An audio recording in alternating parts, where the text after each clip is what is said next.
Assalamualaikum warahmatullahi wabarakatuh. Salam sejahtera untuk kita semua. Jumpa kembali di channel khusus kesehatan Ngobrol Sehat bersama Profesor Delfitri Munir. Para penonton sekalian, pada episode kali ini kita akan membicarakan mengenai kanker. Tapi kanker yang tumbuh di rongga hidung. Sebagaimana kita ketahui bahwa sampai saat ini penyebab pasti kankernya tidak jelas.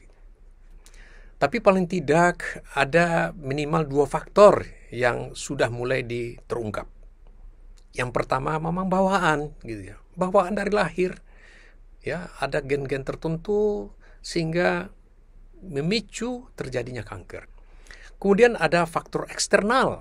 Ya, apakah itu dari polusi udara? Nah, ini karena memang kankernya tumbuh di rongga hidung, tempat di mana kita menghirup udara dengan bermacam-macam bahan di dalamnya. Nah, ini sangat dominan sekali, yaitu polusi udara. Bisa berisi bahan kimia dan lain-lain sebagainya. Dan terakhir ditemukan bahwa virus Epstein-Barr juga bisa memicu kanker dari hidung ini. Kalau hanya faktor genetik saja, menurut penelitian, ini tidak akan serta-merta akan menjadi kanker. Harus ada pemicu dari luarnya. Demikian juga sebaliknya. Gitu. Makanya, kombinasi genetik dengan lingkungan ini sangat erat sekali untuk memicu terjadinya kanker. Nah, problem kanker ini sulit disembuhkan. Kenapa? Ternyata kanker ini punya induk sel yang kita sebut dengan stem cell. Rupanya ada stem cell cancer. Dan stem cell cancer ini tidak mati, tidak rusak oleh pengobatan baik radiasi maupun kemo. Makanya memang setelah radiasi, setelah di kemo, sekian tahun kemudian kambuh kembali. Ini karena memang ada induknya. Stem cell cancer namanya. Oleh sebab itu menjadi perhatian kita, walaupun punya faktor genetik, ada di keturunan kita kanker, tapi kalau kita menjaga kontak dengan lingkungan kita, polusi udara, nah sekarang masker ya sangat bermanfaat sekali untuk bisa melindungi kita dari partikel-partikel yang terdapat ya di dalam udara pernapasan yang akan memicu, karena kita ada bakat genetik. Para penonton sekalian, kalau gejala tentu sudah pasti karena memang tumbuh ya, sesuatu yang tumbuh di rongga hidung sudah pasti rasa tersumbat. Ya, tentu tergantung ukurannya. Kalau masih kecil mungkin belum tersumbat, tapi sudah mulai agak besar pasti tersumbat.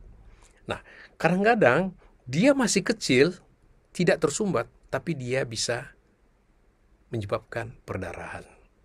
Karena kita tahu sel atau kanker itu sendiri, jaringan kanker itu sangat kaya dengan pembuluh darah.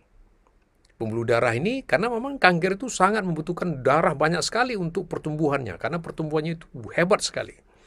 Maka dia gampang berdarah. Nah, sering-sering perdarahan ini adalah gejala awal. Hati-hati hidung berdarah ya. Tetapi tentu berbeda dengan terbentur berdarah gitu ya. Tiba-tiba berdarah gitu ya.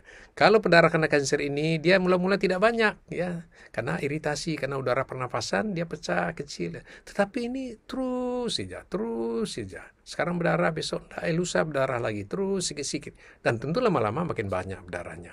Dan kemudian kalau bertambah besar dia, selain berdarah, sumbat. Dan juga karena memang terjadi inflamasi karena dipicu oleh kanker ini, jaringan sekitarnya tentu memproduksi cairan. Nah, ingus juga ada.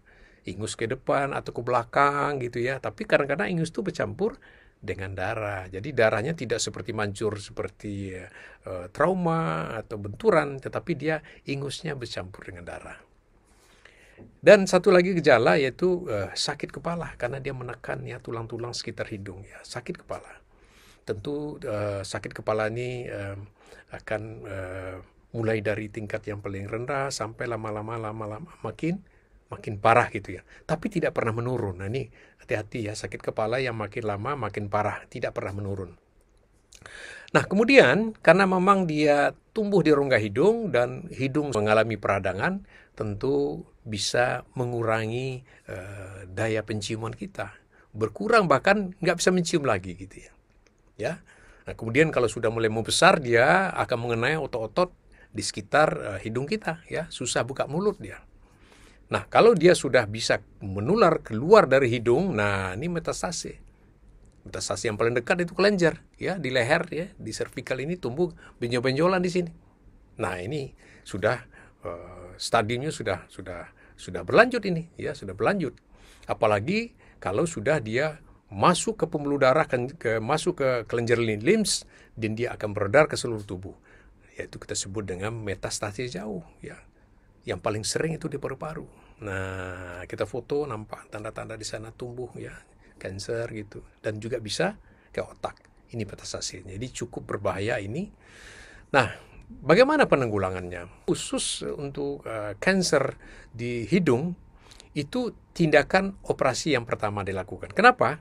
Karena sekalian untuk melakukan biopsi, untuk menentukan jenisnya. Karena nanti waktu pengobatan nanti baik radiasi maupun kemo tentu tergantung pada jenisnya. Jadi daripada kita melakukan 2 kali biopsi dulu baru dioperasi, karena apapun hasilnya kalau dia ini atau ganas kan operasi juga. Maka biasanya kita lakukan langsung operasi. Kita ambil semua ya semaksimal mungkin kita keluarkan, kemudian kita kirim ke laboratorium patologi untuk memastikan ini apakah kanker ganas ya dan jenisnya apa gitu ya. Nah, nanti akan digunakan untuk pengobatan. Tentu setelah dioperasi kalau memang ternyata hasilnya kanker ganas, tentu dua modal kita untuk terapi kanker yaitu radiasi dan kemoterapi. Ya, tergantung pada stadiumnya. Kalau sudah dia keluar, dia sudah ada kelenjar, apalagi sudah di paru-paru, sudah harus dua-duanya dilakukan, radiasinya langsung ke hidung, kemudian dilakukan kemoterapi. Para penonton sekalian, kalau sudah kanker begini, tentu yang sangat dibutuhkan adalah daya tahan tubuh.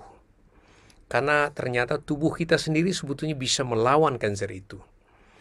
Tetapi pada orang-orang yang menderita kanker ini, kebanyakan itu memang daya tahan tubuhnya turun. Apalagi kena radiasi dan kemoterapi akan menurunkan lagi daya tahan tubuh. Ya, sel-sel perlawanan kita, darah putih kita akan tidak banyak terbentuk karena sumsum tulang kita sebagai pabrik darah putih kita juga terganggu karena kemoterapi. Oleh sebab itu diupayakan menaikkan daya tahan tubuh, apakah itu dengan makanan, dengan suplemen, dan lain-lain. Kemudian yang penting sekali adalah semangat untuk sembuh. Semua penyakit ada obatnya, ada upaya yang kita lakukan bagaimana supaya penyakit ini bisa hilang. Walaupun kita tahu terakhir bahwa kanker ini sebetulnya tidak akan pernah hilang karena stem cell-nya tetap akan berada di tubuh penderita dan suatu saat dia akan kambuh. Oleh sebab itu, kalau sudah sembuh, jaga kesehatan, ya, jaga lingkungan kita. Jadi kita proteksi lingkungan supaya ya tidak bisa kambuh lagi. Karena bibitnya tetap ada, stem cell cancer tetap ada di dalam hidung kita itu. Semoga bermanfaat. Salam sehat selalu. Wassalamualaikum warahmatullahi wabarakatuh.